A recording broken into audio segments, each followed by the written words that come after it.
All right, let's just do this. The Acolyte. So I made a video about 3 or 4 weeks ago after the 2-episode premiere of the show, and I said in that video that I probably wasn't going to revisit it until the episodes were all out because I didn't want to be that guy that milks every episode of a show that they're not really enjoying. But seeing as this is my job, I have been sitting on the sidelines watching The Acolyte, and every time a new episode drops, I'm immediately met with the urge to express my thoughts and frustrations, and I just couldn't sit on the sidelines anymore. I needed to make a video on this show because I've got a lot to say. Now, elephant in the room, there's a whole culture war surrounding this show at the moment where if you like the show, you're a paid shill, and if you don't like it, then you're a racist and a misogynist because apparently those dots connect. So yeah, the Star Wars fandom, it's a steaming pile of dog shit at the moment, and The Acolyte is the latest catalyst as to why. And I have to say, man, this show has some of the worst writing I have ever seen in any Star Wars media. Writing that makes Book of Boba Fett look like Shawshank Redemption.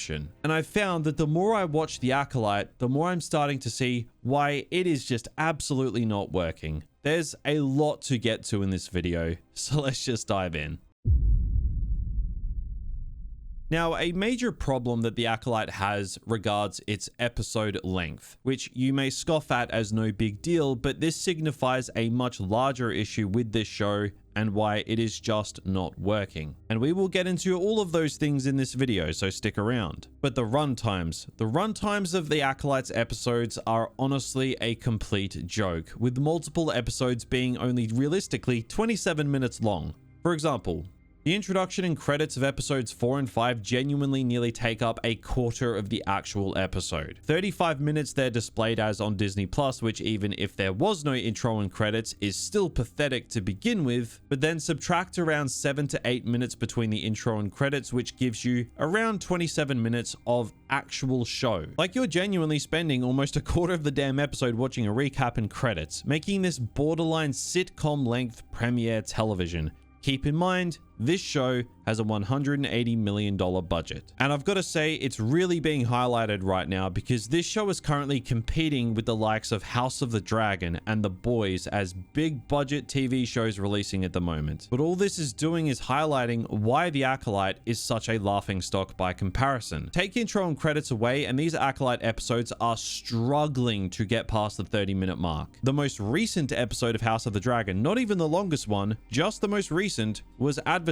as 1 hour and 6 minutes long. Take intro and credits away, same thing as The Acolyte, and you're still left with over an hour of actual show to engage with, meaning that you get almost 2.5 episodes of The Acolyte for each episode of House of the Dragon in sheer runtime. For shows with similar budgets, this is pathetic, especially when you don't even feel the budget in those 2.5 episodes, which is something we will get to later. Now, I already hear the comments coming that say, well, the episodes only need to be as long as they need to be for the story. And that's a great point. I completely agree with you.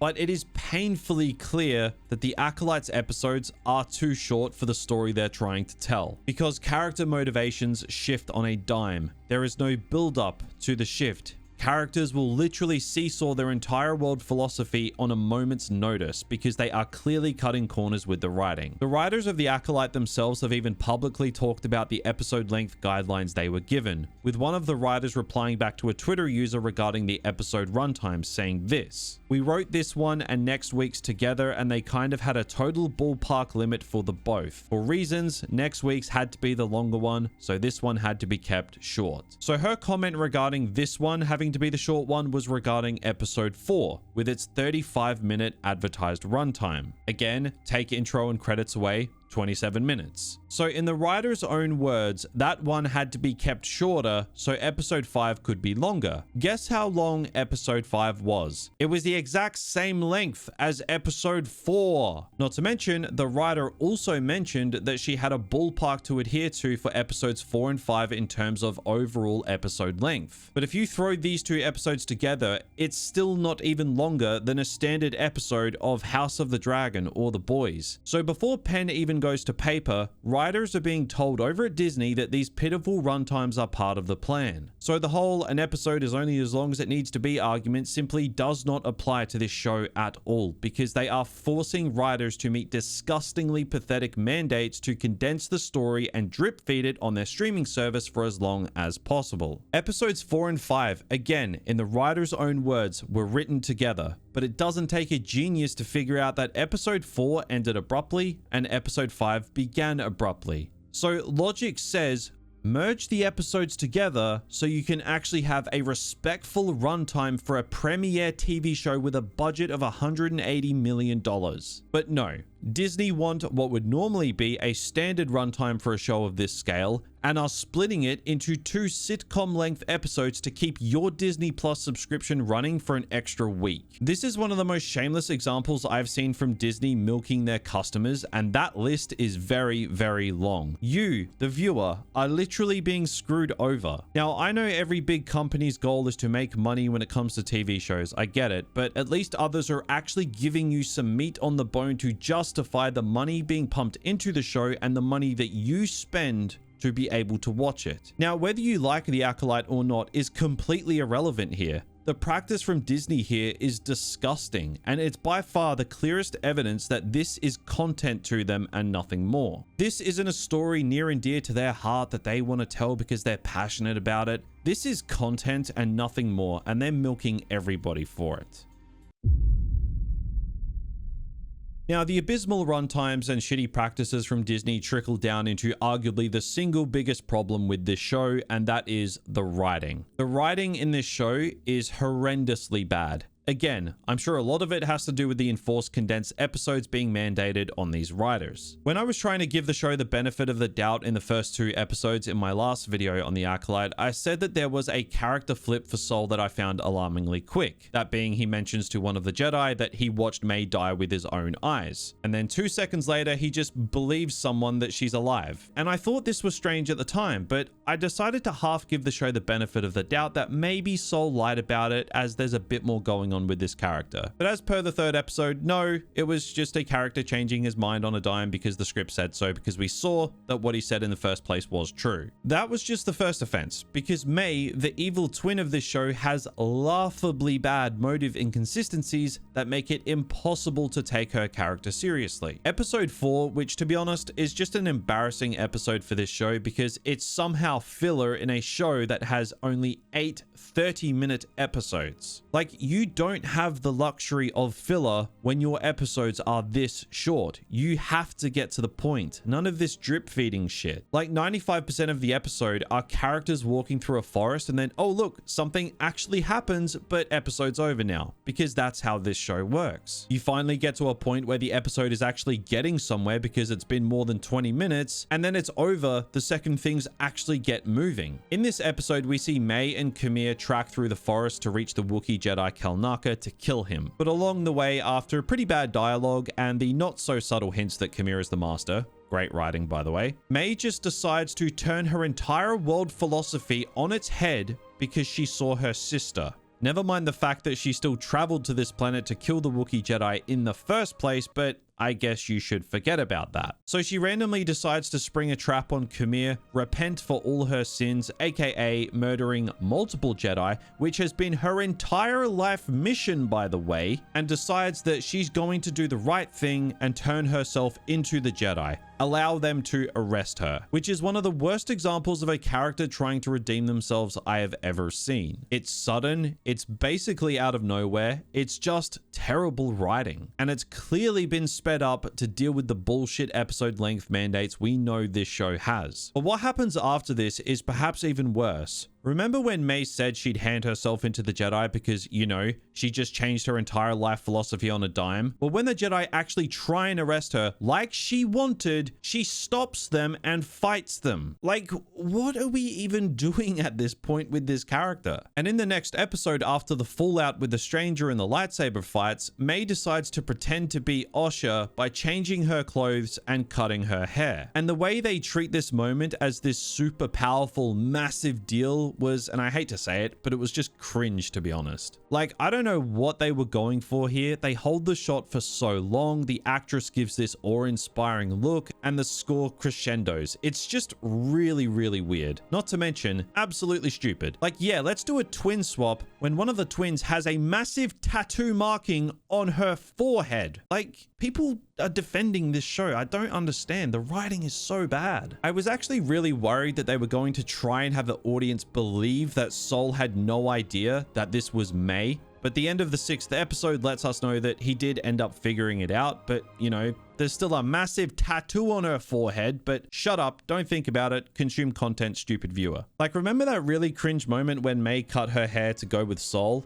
It literally amounts to nothing. Because she wants to kill him 1 minute, then wants to extract information the next, and then just gets captured by him anyway. Like, it doesn't make sense. What was all this for? It's just bad writing. May is, in my opinion, the worst character in this show by far. These twins are the main point of the show, and they are the worst part about it because both characters make no sense. They both change their entire world philosophies on a dime, and it's clear the writers don't even know what's going on because there are continuous contradictions for their characters. Now look, I will give some praise to the show here because I actually do like the character of the stranger. I think this character is actually somewhat interesting, unlike all the other characters in the show, except for maybe Sol. I like his design, and I think Manny Jacinto is great in the role considering the crap he's been given. The lightsaber fights have actually been pretty decent. If you slow them down, yeah, you're gonna pick it apart like Jedi attacking one at a time and all of that, but I was really just trying to enjoy this show when the lightsaber fights were going down at the bare minimum. And I kind of was, until they stopped and characters started talking. Because then it just all crumbles because you're instantly reminded how bad the show's writing is. But even with the action though, you still can't escape the show's writing entirely. Like in episode 5, the stranger gets taken away by bugs because he has to be out of the picture for a few minutes so our main characters can do what they need to do. Yes, the super powerful dark side user who just force pushed half a dozen Jedi all at once can't get rid of a few bugs.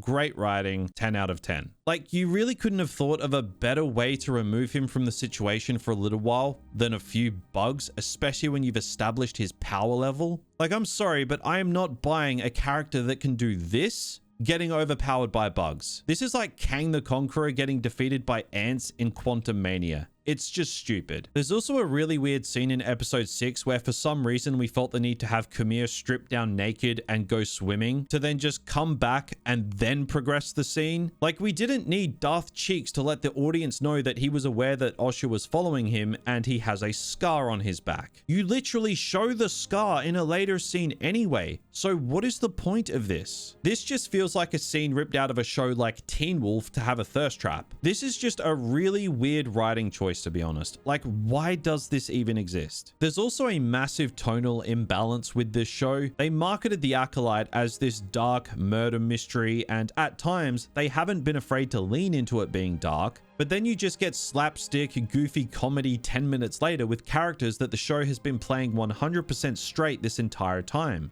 It's just really jarring. You go from snapping necks and killing a child to whatever this is. And I know some people are going to say, oh, it's a kid show at the end of the day. You mean the show that's snapping necks and impaling children? Yeah, okay. There are just so many things this show asks you to take seriously, and then it reverts to dumb slapstick humor that just contradicts the tone that the entire show was going for. And I'm sorry, but every time this character was on screen, I was just laughing the entire time. This dude definitely holds his nose when he jumps in the pool. Like, the list of this show's writing problems, it's just endless as a whole. Characters do things in this show because the script says so, because the plot demands that the characters do what they need to do. The characters don't actually drive anything. Like, I compare this to well-written shows, and the obvious one, at least right now, and who knows if this will continue, is House of the Dragon. Episode 2 of season 2 was almost pure dialogue from start to finish, and everything, every single scene was character driven. Characters did things because it made sense for them to do so. There were no abrupt shifts from the characters pre-established because the plot needed something,